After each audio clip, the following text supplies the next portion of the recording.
Hello everyone, my name is Glauber Destro, here from Missions in Europe YouTube channel, and I'm so happy to have this opportunity to talk about missions in Europe with Stefan Pass. Stefan Pass is professor in missiology in Amsterdam, and he's also a pastor, and he wrote a book. Let me show you guys this book, Church Planting in the Secular West. That's it. Church Planting in the Secular West. So I'm so happy to have you here, Stefan. You're welcome. Thank you. Thank you for having me. So Stefan, the ones who will see this video, maybe they are not from Europe. Most of them are not from Europe. Most of them are Americans. Most of them are even Brazilians, which will translate this interview also. I would like to start asking you, please, Stefan, what is the reality, the spiritual reality of Europe? Okay, well, I think the first thing that's important to know is there's not just one Europe. Europe is hugely diverse. So there is the South, which is mostly Catholic or post-Catholic or Orthodox. Think of Greece, for example. Then there's the East, which is mostly Orthodox, Romania, for example. And also in terms of church membership and church going, quite religious. Romania, for example, is, when you look at statistics, much more religious than the United States or even Brazil. So that's also possible in Europe. And then when you come to the West or the North, it's mostly Protestant or post-Protestant. So the most secularized parts of Europe would be, I think, the northwestern area, or all the countries that border on the Atlantic Ocean, from Spain to Norway. And then when you come to the farther to the south or to the east, you look at countries with more churchgoers. Well, when you talk about spiritual realities, that's a difficult question because it's more than one reality. You can find basically everything in Europe. You can find full churches with a lot of young people, and you can find empty churches with only 4 old ladies, or churches that have been reconverted to, let's say, bars or libraries, not used as church anymore. So take my own country, for example, the Netherlands, which I think is well known for being a very secular country, generally. But even there, in this small country, there's a huge difference between, for example, the west and the east of the country. When you come to Amsterdam, you see a very secular city. When you go farther to the east, you find places where, small places mostly, but where even the majority of the population still goes to church. So you can find basically everything in Europe. That's the interesting part of it. And of course, there's a huge number of languages being spoken in Europe. So it's not just one continent, it's a world in itself. Mm-hmm. Could we divide maybe Europe in 3 main parts, where in one part is more Catholic, in the other part is more Orthodox, in some parts are Islamics, and in the north more Protestant? Yeah, basically that's true, I think.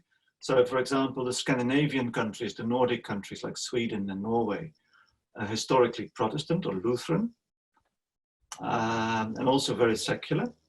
So one of the things I think is important to know about Europe is that Europe was Christianized from the south to the north. So Christianity, of course, started in Palestine and Asia Minor. Apostle Paul went to Turkey, what is today Turkey, and then crossed to Greece. And then Greece and Italy and Spain were Christianized quite early. And where I live, for example, in the Netherlands, and countries like Germany or the northern part of France, were Christianized much later, around the year 800 or even 1000. And then when you come to the Nordic countries, Norway, Denmark, Sweden, they were Christianized even later. And also, some would say, more superficially, top down, because kings converted to Christianity and then more or less forced their populations to go with them. So to understand Europe, you need to understand Europe's history, I think. Mhm.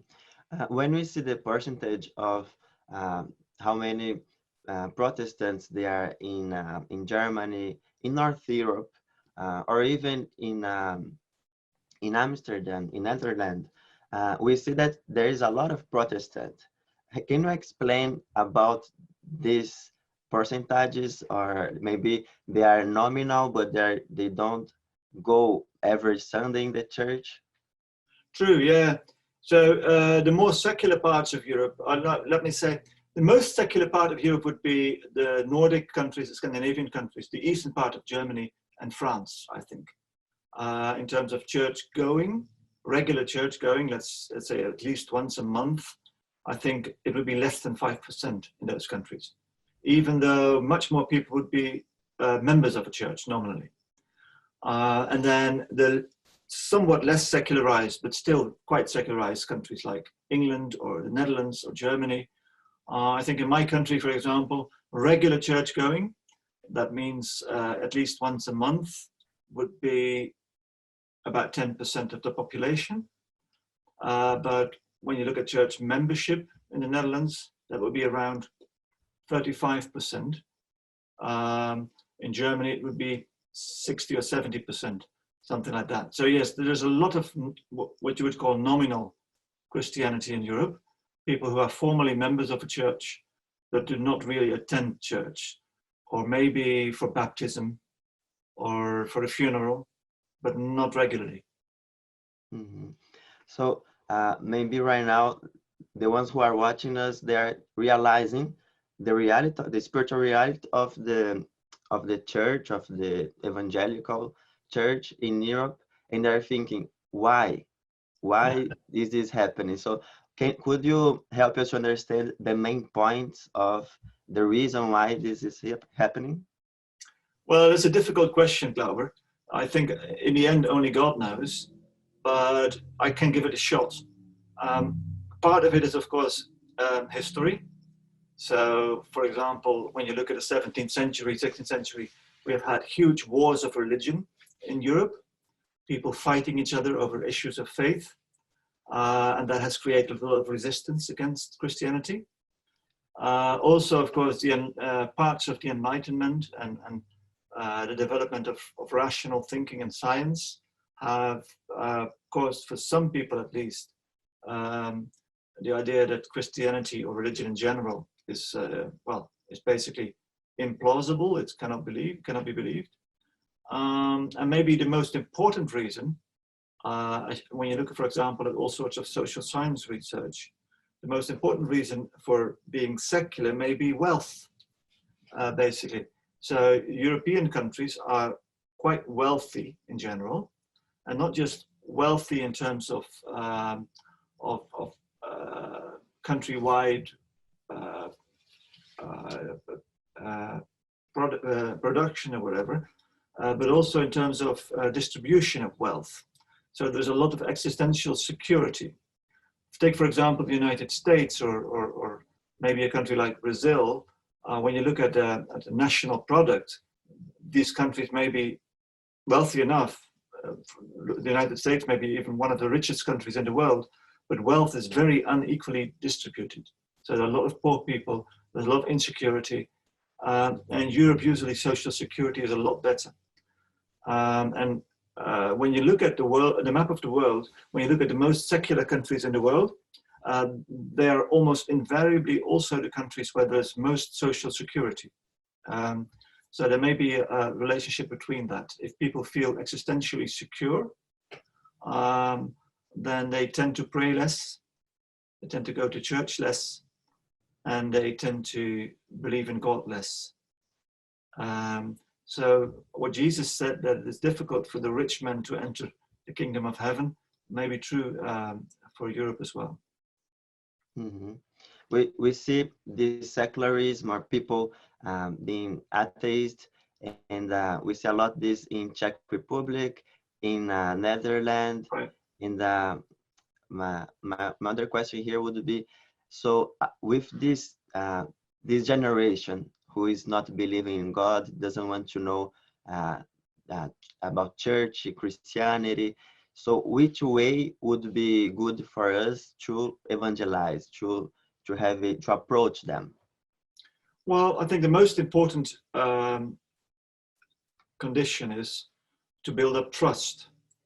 If people do not trust you, they will never believe what you say. So what we can see in Europe, there's a lot of initiatives there for starting new churches, new initiatives of mission, and almost all new churches invest a lot in building up good relationships. Basically, people need to trust you. There's a lot of historical distrust against Christianity in many European countries. Christians are believed to be judgmental. They always fight about everything. They judge you because of your lifestyle. So it's very important that people trust you. So you need to take a lot of time to basically build up relationships. That is important.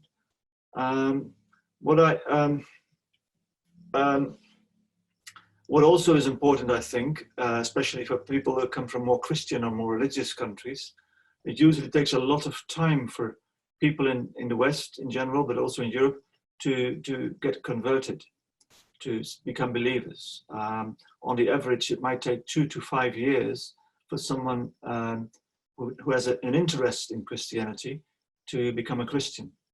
So let's say all sorts of revivalist evangelism that aims for quick conversions. You know, we preach to a crowd and then we do an altar call and people come forward and they are baptized and so on.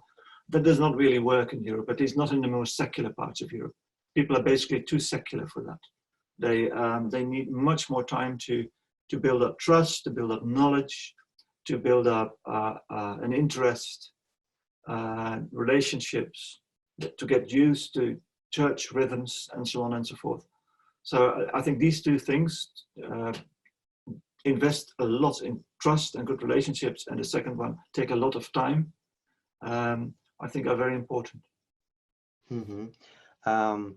I can see, for example, my friends in Italy, who all their friends are Italians, Europeans, and so they are having relationships, but their friends are not getting to know more God, are not being saved.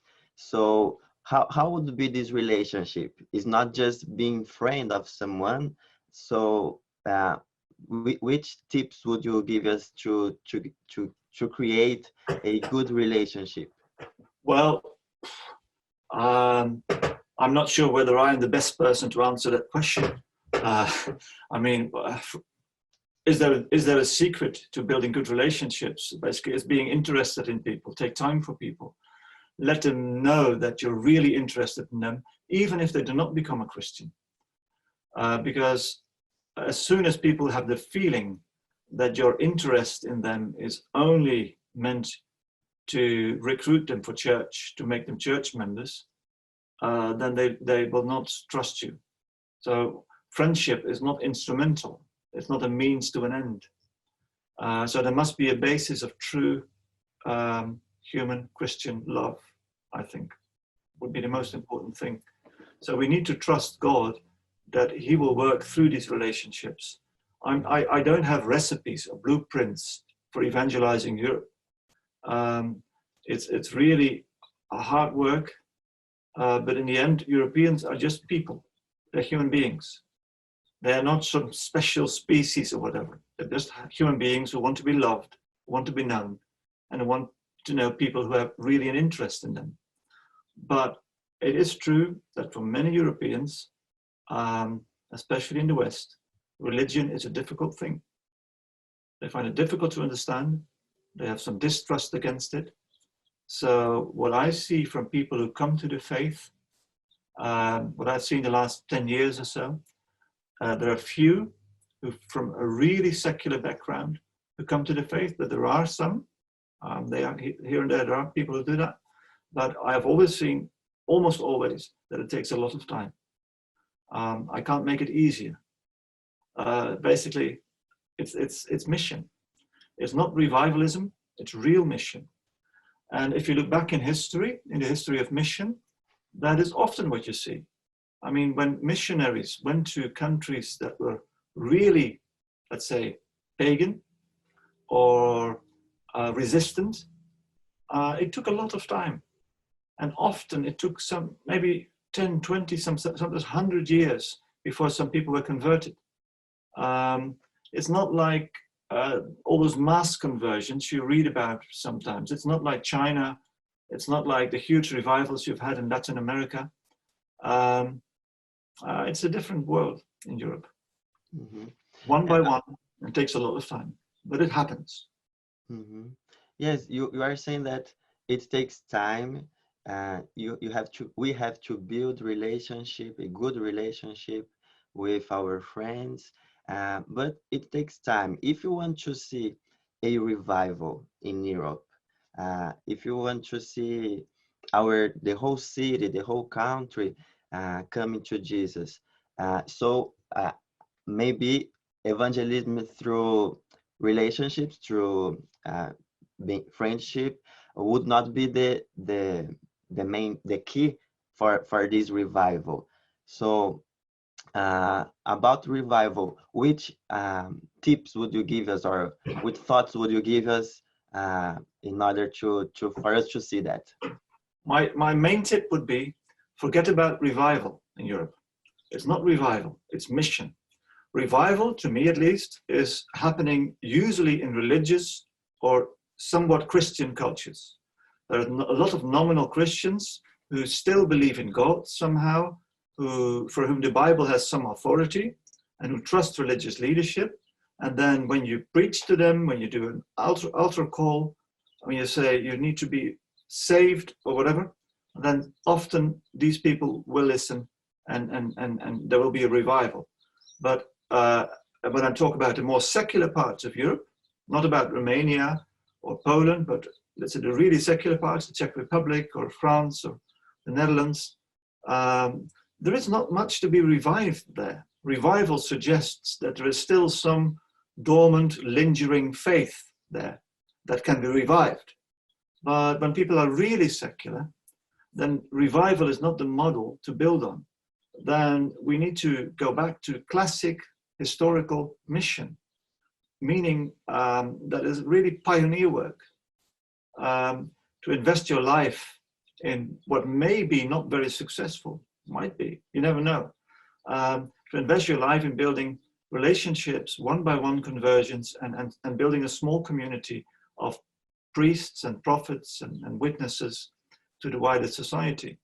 But Glauber, to be honest, I'm not sure whether this is the particular time of great revival in Europe.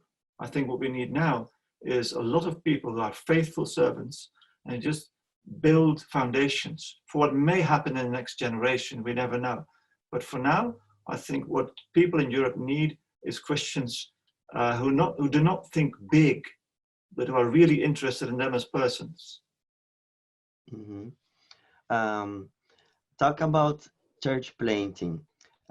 We can recognize, so in this conversation, that everything, most of everything could be slow, to planting church. So how would be a church planting in Europe? Well, there are lots of different models. For example, there are some huge churches like Holy Trinity Brompton in London, who send out quite large groups of church planters, church planting teams. They hive off, so to speak, and they have planted a lot of churches in that way.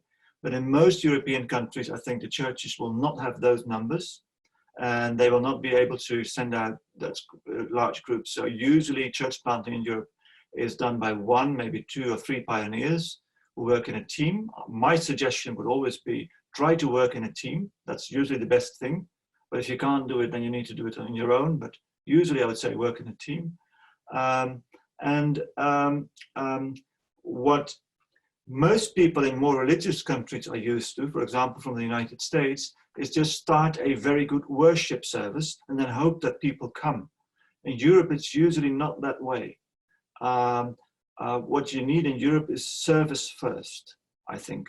What you need to do first is to invest in people, to build up relationships, to serve people in their needs. and build a community from that. So for example, when we started in Amsterdam, we took a lot of time basically to build up groups or teams that served people in their needs, visit lonely people, help poor people, and so on and so forth. We did that with Christians and non-Christians together, but we also invited people. We said, well, we're working on planting a church. Would you be interested if we start a worship service, let's say next year or so? And all the people who said they were interested, we gave them our address and so on. So we built up relationships from that. And at a certain point, we began with a small worship service just where people could be invited, and then we worked from there. But you need to build a community first in Europe before you start worship. And in a lot of countries, it's the other way around, because there are a lot of people there who are already religious and are just waiting for a better church or a more attractive church. But that's usually not the way it works in Europe. Mm-hmm. So you need to build your congregation first before you start worship, basically. Mm-hmm.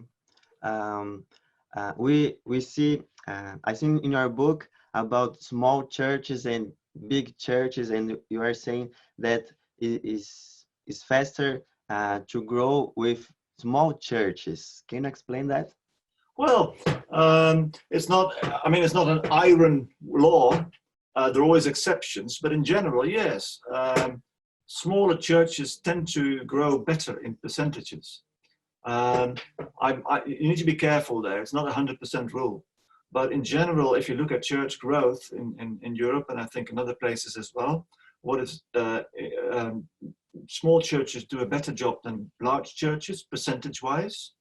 So, for example, if there is a small church that grows with, let's say, a church with 50 members, and it grows with 10 members, which is only 5%, but 20%. But basically, it's big. If 10 smaller churches of 50 people do that, then you have 100 new Christians. If one church of 500 people grows with 50 people, that sounds a lot, but it's less actually. So better a lot of small churches who grow, and so smaller churches grow better usually, and also depends on location, by the way. So what we see from our research when we look at growing church plants, not all church plants grow, but a lot of new churches do. They're often in good locations, let's say cities mostly, and they have good leadership. That's also important. So leadership that models mission, leaders who invest time, energy in evangelism, not just talk about it, but do it. Yeah. Mm-hmm. And the age counts also? The age of the church, you mean? Of the members. I'm not sure actually. Of course, most church plants, but not all of them, would have fairly young members, especially in the cities. But I know of a few church plants who draw more, let's say, middle-aged or even senior members. And I'm not sure whether there's a huge difference there in growth. It might be that older people are less inclined to change their life patterns. So there might be some sense that young people will sooner change their lives and so on. But I don't think I don't really have research to confirm that. And as a theologian, as a believer, I would say we should not try to predict too much what God will do with older people as well. I mean, who knows what God can do with older people? Yeah, that's true. Still talking about church planting. I was reading another book from Roland Allen. I have it here, called Missionary Methods. Oh, yeah. And this book, the whole book talks about the Apostle Paul and right. The way Apostle Paul in the book of Acts was doing church plantings. And in this book particularly, the author, Roland Allen, he was telling us that actually it's not just the church planter, but the whole church, all the members, all the ones who are members of the body of Christ, yeah. are church planters. So can you share with us this thought? Well, what Roland Allen said it was in the 1920s. He wrote this book I think in 1926 or so. And he was reflecting on the experiences of Western, especially English, British missionaries in China. And his criticism was that church planters or missionaries kept the new churches into dependency relationships too long. He said, you need to release the energy that's there. You need to help new Christians to become evangelists themselves and trust them. So if you plant a new church, do not take too long to just give it independence, to help it to be a church and to inspire it to do the work. If as a church planter, for example, you want to control everything, then basically you kill off the congregation. That's the idea behind. And Roland Allen says, look at the Apostle Paul. What he did was basically he went to a new place, he evangelized, usually very briefly. He planted a new church with a few new converts. Usually they were not big churches, maybe 10, maybe 20 people at most. And then he left. He went and he just trusted them. He appointed elders and deacons and leaders, and then he left. And Roland Allen says that we should do the same. That's what he said to the British missionaries in the 1920s. So I would say in general, that's a wise strategy.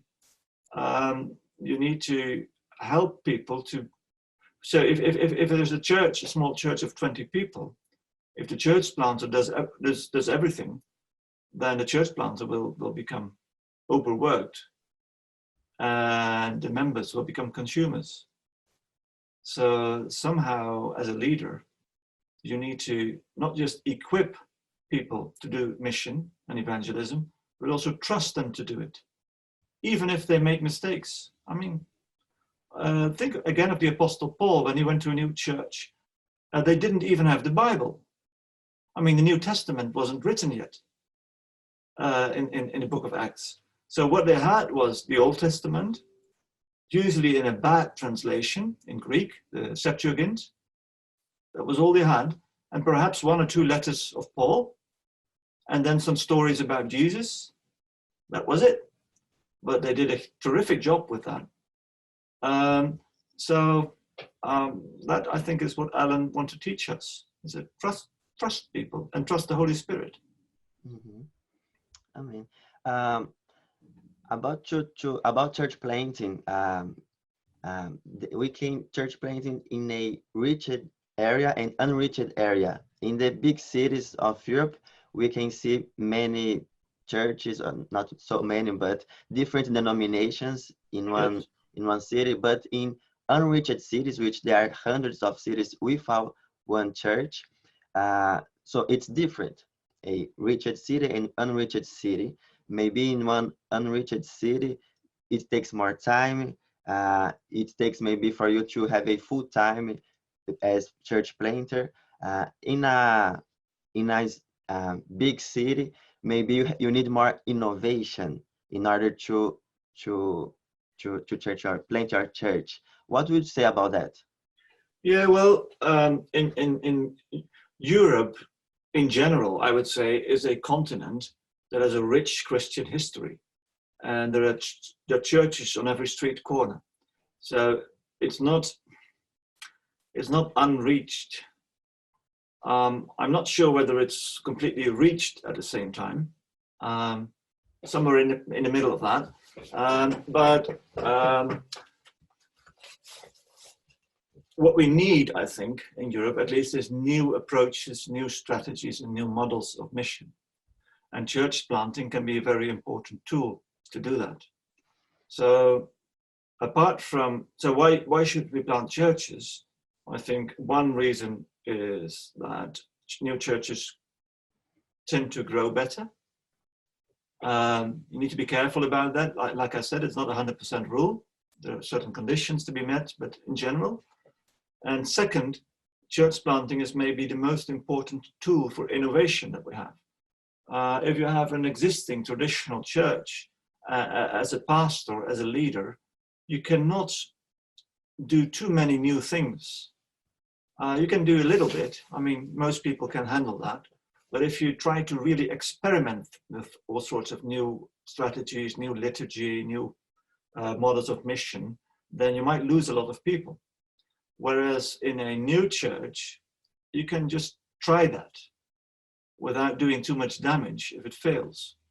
So if you compare it to the secular world, you might say that the church planting is a form of entrepreneurship. Church planters are sort of entrepreneurs. And that means that they experiment, they try new things. They also fail a lot, because that is also part of entrepreneurship.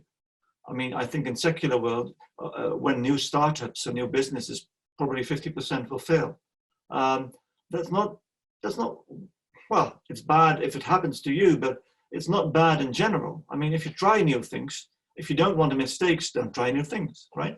So if you want to try new things, and if you want to develop new strategies, new approaches of mission, you need to take the risk of failure also. But what you basically need is new churches to try out new things. So what I see in the Netherlands, for example, is that new churches are generally more innovative, more renewing than older churches. And that is, I think, a good thing.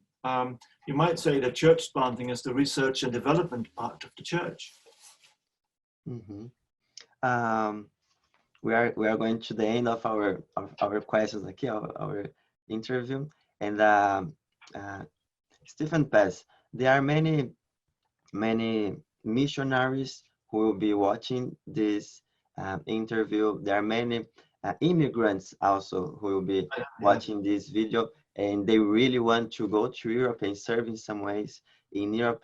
So which message would you give, or which tips would you would give for them to, like, preparation for them to get prepared to come to Europe and serve in this continent?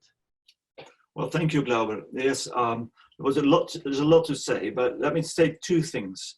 First is be prepared that Europe is a real mission field and not really a field for revival. So be prepared to work hard, to take a lot of time, and to really love people and invest in them.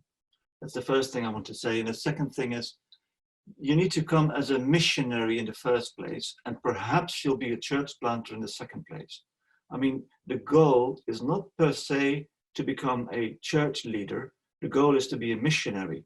So my suggestion would be, try first to offer your services to existing churches, to help existing churches, because usually they need people. And a lot of churches are very open to help. And only if churches do not accept that or do not want you, then you might think of planting a new church. But your goal should not be to plant a new church. Your goal should be to do mission in whatever way. And that might be through a new church. So that would be my message for now. Okay. And God bless you. And I hope that the Holy Spirit will guide you, because I'm grateful that so many people are praying for Europe and thinking of coming to Europe to do mission here. Amen. Thank you very much, Stefan. And talk about prayer, we would like to pray for you. Which would be your prayer requests, your ambitions for, like, next projects for the future? Well, if you want to pray for me, pray for our church. I'm an elder in a small church in Amsterdam. It's called Via Nova. It's a beautiful church with lovely people. It's also small and always struggling with finance and new people and so on. So if you want to pray for us, I would be grateful. Okay, so thank you very much, Stefan. We had this conversation now with Stefan Pass, who is a professor in missiology in Amsterdam, and he, as he said, he has this church, and he wrote this book, Church Planting in the Secular West. And thank you very much, everyone who stayed with us until right now. And I hope we all can pray more for Europe, pray for Stefan in his church in Amsterdam, and we all can in different ways make a way for Europe to grow, to proclaim the gospel in Europe. God bless you guys.